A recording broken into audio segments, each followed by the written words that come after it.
Hello class, welcome to profound IAS. Profound IAS में आप सभी का स्वागत है। आज की क्लास में हम लोग डिस्कस करने वाले हैं एवरग्रीनिंग ऑफ लोन्स। तो चलिए आज की क्लास को स्टार्ट करते हैं मेरे साथ ऐश्वर्या सिंह के। आज की क्लास को स्टार्ट करने से पहले हम रिसेंट न्यूज को देख लेते हैं, जो कि हेडलाइन थी कि RBI governor Shaktikanta Das caution against evergreening of loans, are banks corporate still window dressing loan. तो चलिए समझते हैं evergreening of loan. Evergreening of loan को समझने के पहले हमें कुछ चीजें समझनी पड़ेगी। देखिए, एक बैंक है, एक बैंक में जब भी बोरोवर कुछ लोन लेने जाता है, कुछ पैसे लेने जाता है बैंक से, तो बैंक जो लोन उस बोरोवर को देता है, वो लोन बैंक के लिए एक एसेट जनरेट करता है, एक एसेट जनरेट करता है। इतनी चीजें क्लियर हो गई। मैं फिर से एक बार रिपीट करूंगी। जब भी बैंक के पास बोरोवर कुछ पैसे लेंड लेने जाता है, वो मतलब पैसे लेने जाता है लोन के फॉर्म में, तो वो लोन जो बैंक बोरोवर को देता है वो उसके लिए एक एसेट जनरेट करता है, क्योंकि बैंक को पता है कि आफ्टर सम टाइम जो बोरोवर ने पैसे लिए हैं, लोन लिया है, वो उसको विद इंटरेस्ट बैंक को वापस करेगा। प्रॉब्लम तब होती है जब बोरोवर उस लोन को या उस पैसे को वापस बैंक को नहीं दे पाता है। तब बैंक के लिए वो जो एसेट था वो एनपीए में कन्वर्ट हो जाता है नॉन परफॉर्मिंग एसेट में। नॉन परफॉर्मिंग एसेट में कैटेगराइज होने के लिए परफॉर्मिंग एसेट को 90 डेज का टाइम होता है यूजुअली, जिसमें कि अगर जो बोरोवर है वो कोई भी प्रिंसिपल इंटरेस्ट बैंक को नहीं दे पा रहा है तो वो एनपीए में कन्वर्ट हो जाएगा। तो कोई भी बैंक नहीं चाहता है कि जो उसका एसेट है वो उसके नॉन परफॉर्मिंग एसेट में आपका कन्वर्ट हो। इससे क्या होगा, बैंक की जो बैलेंस शीट है वो हैम्पर होगी। ठीक है, जो बैंक की एक इमेज है वो खराब होगी और बैंक के पास पैसे भी नहीं रहेंगे। बहुत से रीजंस होते हैं। तो इस कंडीशन में जो बैंक है वो एनपीए को नहीं दिखाना चाहता है अपने बैलेंस शीट में कि इतने आपके जो एसेट्स है वो एनपीए में कन्वर्ट हो रहे हैं। तो अब बैंक क्या करेगा, एवरग्रीनिंग ऑफ लोन करेगा। बैंक ने जिस बोरोवर को लोन दिया था वो बोरोवर उसको पैसे नहीं दे पा रहा है, ये बैंक को पता है। बैंक को ये भी पता है कि उसका ये एसेट जो है वो एनपीए में कन्वर्ट होने वाला है। ठीक है, नॉन परफॉर्मिंग एसेट में कन्वर्ट होने वाला है। इसी चीज को बचने के लिए अब बैंक क्या करता है, बोरोवर को, उसी बोरोवर को दूसरा लोन दे देता है।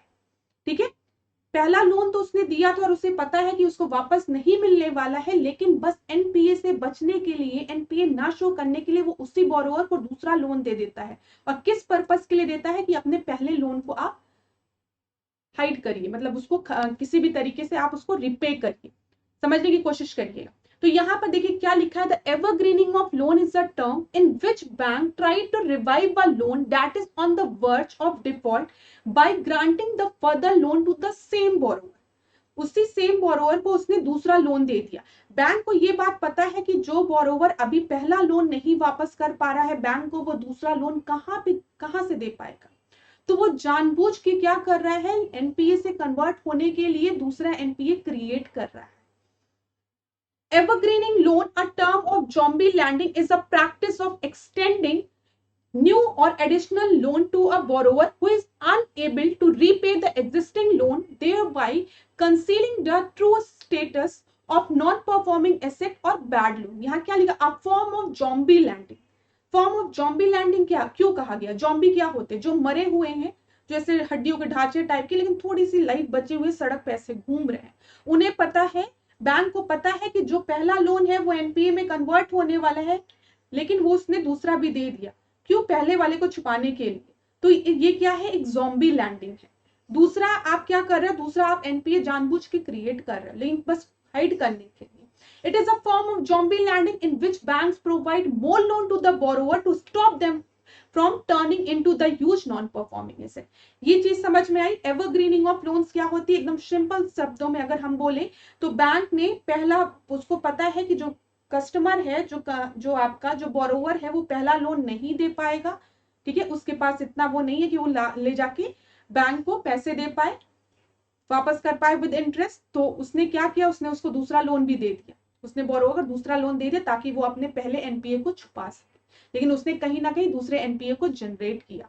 तो इस तरीके से वो अपने जो विंडो ड्रेसिंग का काम कर रहा है। विंडो ड्रेसिंग क्या है, जो भी उनका स्टेटस है, रियल स्टेटस है बैंक का कि कितने एनपीए हैं क्या है, उसको वो हाइड करने की कोशिश कर रहा है, ड्रेस करने की कोशिश कर रहा है। इतनी चीजें क्लियर हो गई होगी। अब इसका इम्पैक्ट क्या है, evergreening loan can create a false impression of the asset quality and the profitability of the banks and delay the recognization and resolution of stress asset. यहाँ पे फॉल्स इंप्रेशन क्रिएट किया, विंडो ड्रेसिंग की, अपने NPA को छुपाया evergreening of loans के through, तो यहाँ पे एक फॉल्स इंप्रेशन क्रिएट किया, ठीक है। एसेट क्वालिटी को बेटर दिखाया जो कि उसके पास नहीं है, उसके एसेट ऑलरेडी एनपीए में कन्वर्ट हो चुकी है लेकिन बैंक ने उसको हाइड किया, ठीक है। प्रॉफिटेबिलिटी क्या है बैंक की, उसको भी हाइड किया, जिसके वजह से उसने कहीं ना कहीं डिले किया किस चीज में कि जल्दी से जल्दी हम रिकॉग्नाइज कर सके कि कितने एनपीए हैं बैंक के पास या कितने स्ट्रेस्ड एसेट्स हैं।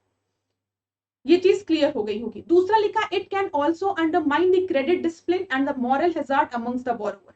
ऑफ कोर्स सी बात है, जो दूसरे बोरोवर्स हैं जो अपने पैसे वहां पे ले जाके रख रहे हैं या फिर लोन ले रहे हैं, उन पे एनपीए का कहीं ना कहीं वो इससे इफेक्ट होंगे। तभी तो बैंक जब रब्त हो जाता है आपका, जब बैंक डूब जाता है तो बेचारे बोरोवर्स कहाँ पे जाए। तो it undermine the credit discipline and the moral hazard amongst the borrower and Erode the trust and the confidence of depositor, investor and regulator. तो इतनी चीजें क्लियर हो गई होगी एवरग्रीनिंग ऑफ लोन्स क्या होता है। तो thank you so much class, मैंने इस चीज को बहुत ही सिंपल वे में आपको समझाने की कोशिश की और आपको समझ में आया भी होगा मुझे लगता है। अगर आपको क्लास अच्छी लगी हो तो वीडियो को लाइक करिएगा, वीडियो को शेयर करिएगा। नेक्स्ट क्लास में हम फिर इसी तरीके से एक नए टॉपिक से के साथ मिलेंगे और पूरी कोशिश करेंगे एकदम इजी वे में उसको आपको समझाएं। तो thank you so much class.